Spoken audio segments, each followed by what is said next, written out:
नमस्कार सर्व स्वामी भक्तांना, तुमचं स्वागत आहे माझ्या चॅनलमध्ये soul journey with Shri Swami Samarth.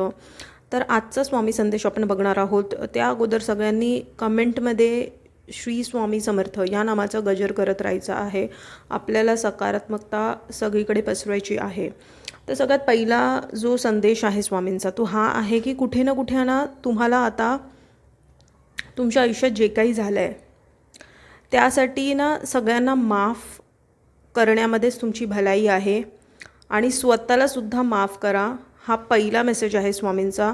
जी काही अडीअडचणी तुमच्या आयुष्यात आली आहे, ज्या कुठल्या लोकांनी तुम्हाला त्रास दिला आहे, जी कुठली परिस्थिती तुम्ही फेस केलेली आहे, त्यासाठी तुम्हाला सगळ्यात अगोदर माफ करायचं आहे. ते ओझं घेऊन तुम्ही कुठेतरी चाललेला आहात म्हणून तुम्ही खूप नकारात्मकता तुमच्या प्रती तुम्ही ओढून घेत आहात.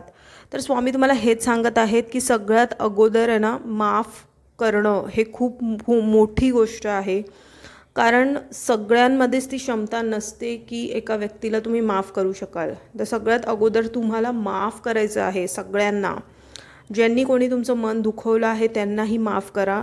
कारण स्वामी हे सांगत आहेत की त्यांच्यापासून काही लपलेलं नाही आहे. तर त्यांना माहिती आहे की तुमच्याबरोबर कुठल्या गोष्टी चुकीच्या घडल्या आहेत आणि ते जेव्हा वेळ येईल तेव्हा त्याचा हिशोब बरोबर होणार आहे. त्यामुळे तुम्हाला स्वतःला त्रास घेऊन ती गोष्ट आतमधल्या आतमध्ये ती तुम्ही सतत चालू ठेवता आणि त्यामुळे तुम्हाला खूप मानसिक त्रास हा होतो. तर त्यामुळे स्वामी तुम्हाला हे सांगत आहेत की तुम्हाला कुठे ना माफ करायचं आहे त्या परिस्थितीला, स्वतःला, आणि पुढे आयुष्यात चालत राहायचं आहे. हा पहिला स्ट्रॉंग मेसेज आहे स्वामींचा की माफ करणं स्वतःला आणि लोकांना, जी काही परिस्थितीतून तुम्ही गेलेला आहात त्यासाठी. त्यानंतर मग बघा दुसरा मेसेज जो आहे ना तो हा आहे की कुठे ना कुठे तुमच्या एनर्जीमध्ये ना तुम्ही खूप मोटिवेटेड फील करण्याचा प्रयत्न करता पण ते तुमच्याकडून होत नाही. कारण नेगेटिव्हिटी तुम्हाला जास्ती अट्रॅक्ट करते. तर काय, तुम्ही जितकं पॉझिटिव्ह विचार करता त्याच्या डबल तुम्ही नेगेटिव्ह विचार करायला लागतात. तर कुठे ना कुठे आता जर तुम्ही तसं करत असाल तर ते थांबवण्याची गरज आहे तुम्हाला. आणि खूप जास्ती तुम्ही स्वतःला अशा गोष्टींमध्ये ओढून घेतात जी गोष्ट क्षुल्लक असते आणि ज्याला काहीही अर्थ नसतो. तर त्या गोष्टींचा तुम्ही वारंवार विचार करता, नकारात्मकतामध्ये जाता, सतत स्वतःला मानसिक त्रास करून घेता. तर स्वामी तुम्हाला ठामपणे हे सांगत आहे की तुम्हाला खूप शांत स्वतःला आतून बनवण्याची गरज आहे. ही जी चंचलता आहे तुमच्या आतमध्ये, जी तुम्हाला कुठे ना कुठे स्वतःलाच तुम्ही नकळत त्रास करून घेता, ज्या व्यक्तीकडून तुम्हाला त्रास भेटला आहे ती व्यक्तीला काहीही फरक नाही पडत किंवा ती खुशाल मजेत जीवन जगत आहे, पण कुठे ना कुठे तुम्हाला त्या गोष्टींचा त्रास होतो आहे. म्हणजे काय, तर तुम्ही तुमच्या आयुष्याच्या खुशीची डोर तुम्ही त्या व्यक्तीला देऊन ठेवली आहेत किंवा त्या परिस्थितीला देऊन ठेवली आहेत. तर तसं न करता स्वामी तुम्हाला हे सांगत आहेत की कुठे ना कुठे ती जी चावी आहे ती तुम्हाला स्वतःला तुमच्या आयुष्याची गाडी चालवायची आहे. तुम्ही तुमच्या खुशी, जी तुमची परिस्थिती म्हणा, जे काही तुम्ही फेस करत आहात तर त्याला तुम्ही स्वतः जबाबदार आहात. कारण तुम्ही दुसऱ्यांवरती स्वतःला अवलंबून करून ठेवलेलं आहे. हा दुसरा स्ट्रॉंग मेसेज आहे. त्यामुळे तुम्हाला कधी तुमचं फोकस हल्ल्यासारखं वाटतं, कधी खूप निराशा येते, वाईटसुद्धा वाटतं परिस्थितीचं, किंवा या सगळ्या गोष्टी ज्या तुमच्या आजूबाजूला घडत आहेत किंवा तुमच्या आतमध्ये सुद्धा घडत आहेत. तर ह्याच्यातून बाहेर पडायला स्वामी तुम्हाला सांगत आहे सतत तोच विचार करून स्वतःला त्यात गुरफटून घ्यायचं नाही आहे. बिकॉज त्यातून तुम्हाला काहीही प्राप्त होणार नाही आहे. ओव्हर थिंकिंगमध्ये जायचं नाही आहे, नेगेटिव्हिटीमध्ये जायचं नाही आहे, सतत एकच गोष्ट घेऊन त्याच गोष्टीचा विचार करत बसायचं नाही आहे. तर हा स्ट्रॉंग मेसेज आहे. त्यानंतर मग बघा त्यानंतर आहे ना तुम्हाला आता ना एक